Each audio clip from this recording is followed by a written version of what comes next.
یوم القیامت اعما، کہ میں ایسے لوگوں کو پھر قیامت والے دن اندھا کر کے اٹھاؤں گا. نعوذ باللہ، استغفر اللہ. وہ لوگ جو اس قرآن سے منہ موڑ کے بیٹھے ہیں، جو اس کو نہیں پڑھتے، اس کو نہیں سمجھتے، اس پر عمل نہیں کرتے، اپنی زندگیاں اس کے مطابق نہیں کرتے، اللہ تعالیٰ کیا کہہ رہے ہیں؟ وَنَحْشُرُهُمْ يَوْمَ الْقِيَامَةِ أَعْمَى، کہ ہم قیامت والے دن پھر ایسے لوگوں کو اندھا کر کے اٹھائیں گے.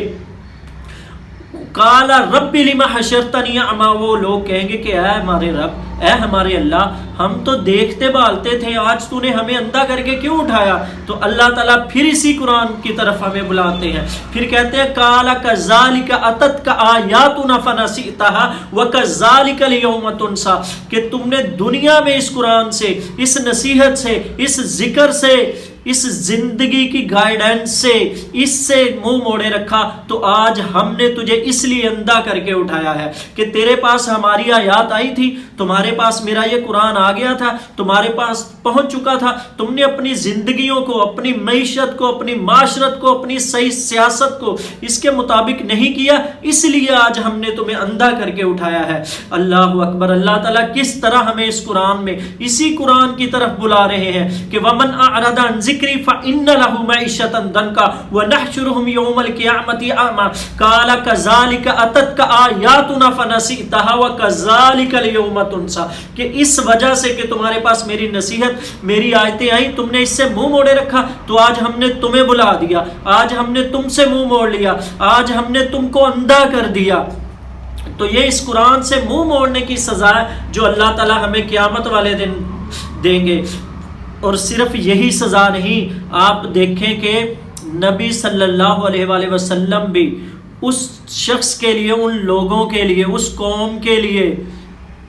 اللہ تعالیٰ کے ہاں شکایت کریں گے جو لوگ اس قرآن سے منہ موڑ کے بیٹھے ہوئے ہیں، جنہوں نے اپنی زندگیوں کو اس قرآن سے دور رکھا، جنہوں نے اس قرآن سے منہ موڑے رکھا، اس قرآن کے لیے ٹائم ہی نہیں نکالا، نہ خود پڑھا، نہ خود سمجھا، نہ اپنی اولاد کو اس کی طرف بلایا.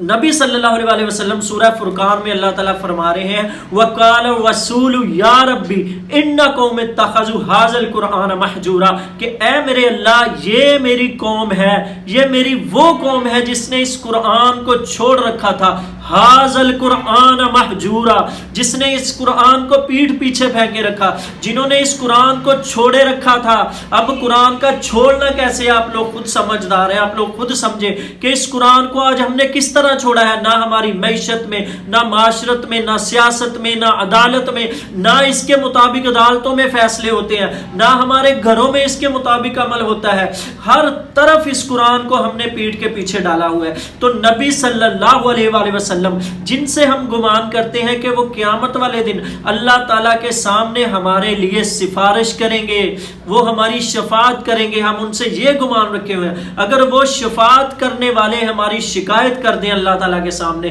پھر ہمیں اللہ تعالیٰ کے غضب سے بچانے والا کون ہوگا؟ پھر ہم اللہ تعالیٰ کے غضب سے کیسے بچیں گے؟ تو اللہ تعالیٰ کے غضب سے بچنے کے لیے ہمیں اس قرآن کی طرف پلٹنا ہوگا. ہمیں نبی صلی اللہ علیہ وسلم کی شکایت سے بچنے کے لیے کہ کہیں وہ قیامت والے دن ہماری اللہ تعالیٰ کے سامنے شکایت نہ کر دیں کہ وقال الرسول یا ربی ان قوم اتخذوا هذا القرآن مہجورا، کہ اے میرے اللہ، یہ میری قوم وہ ہے جس نے اس قرآن کو چھوڑ رکھا تھا، جس نے اس قرآن سے منہ موڑے رکھا تھا، جو اس قرآن کو بھولے بیٹھے تھے، جنہوں نے اپنی زندگیاں دنیا کے کاموں کے لیے وقف کر دی تھی اور اس قرآن کی طرف نہیں لوگوں کو بلایا، اس قرآن کو نہیں سمجھا، اس قرآن کو نہیں پڑھا، اس قرآن کے لیے ٹائم نہیں نکالا. نبی صلی اللہ علیہ وسلم پھر ایسے لوگوں کے لیے، ایسے بدبخت لوگوں کے لیے اللہ تعالیٰ کے سامنے شکایت کریں گے. یہ قرآن کا سمجھنا اس قدر ضروری ہے کہ ہمیں یہ نبی صلی اللہ علیہ وسلم کی قیامت والے دن شکایت سے بھی بچائیں گے.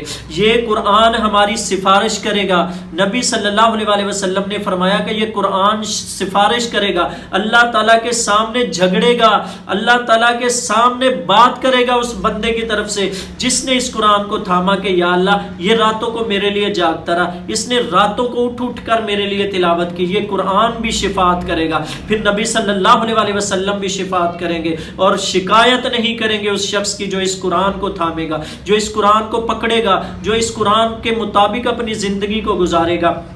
پھر اللہ تعالیٰ فرما رہے ہیں افلا یتدبرون القرآن ام علی قلوبہم اقفالھا، سورہ محمد میں اللہ تعالیٰ فرما رہے ہیں کہ تم اس قرآن پر غور و فکر کیوں نہیں کرتے، یتدبرون القرآن، تم تدبر کیوں نہیں کرتے، اس قرآن پر غور و فکر کیوں نہیں کرتے، تمہارے دلوں پر تالے پڑ گئے ہیں، ام علی قلوبہم اقفالھا، کہ تمہارے دلوں پر تالے پڑ گئے ہیں، تمہارے دلوں پر زنگ پڑ گیا ہے۔ نبی صلی اللہ علیہ وسلم نے فرمایا کہ جس طرح لوہے کو زنگ لگ جاتا ہے اسی طرح تمہارے دلوں پہ بھی زنگ آ جاتا ہے، تمہارے دلوں پہ بھی تالے آ جاتے ہیں۔ صحابہ نے کہا رسول اللہ تلوار پہ تو زنگ آتا ہے، ہم اس کو پالش کرتے ہیں، سیکل کرتے ہیں، ہم اس کو چمکا لیتے ہیں پھر سے، اب دلوں کا زنگ ہم کیسے دور کریں؟ تو نبی صلی اللہ علیہ وسلم نے فرمایا کہ موت کو یاد کرنے اور قرآن کی تلاوت کرنے سے، اس قرآن کو پڑھنے سے دلوں کے زنگ دور ہوتے ہیں، وہ دلوں کے زنگ دور ہوتے ہیں اس قرآن کو پڑھنے سے۔ تو یہ دلوں کے زنگ دور کرنے والی یہ کتاب ہے، یہ رہنمائی کرنے والی، جنت تک پہنچانے والی یہ کتاب ہے۔ ہمیں اس کتاب کے بنا ہم کہیں بھی سیدھا رستہ نہیں پا سکتے۔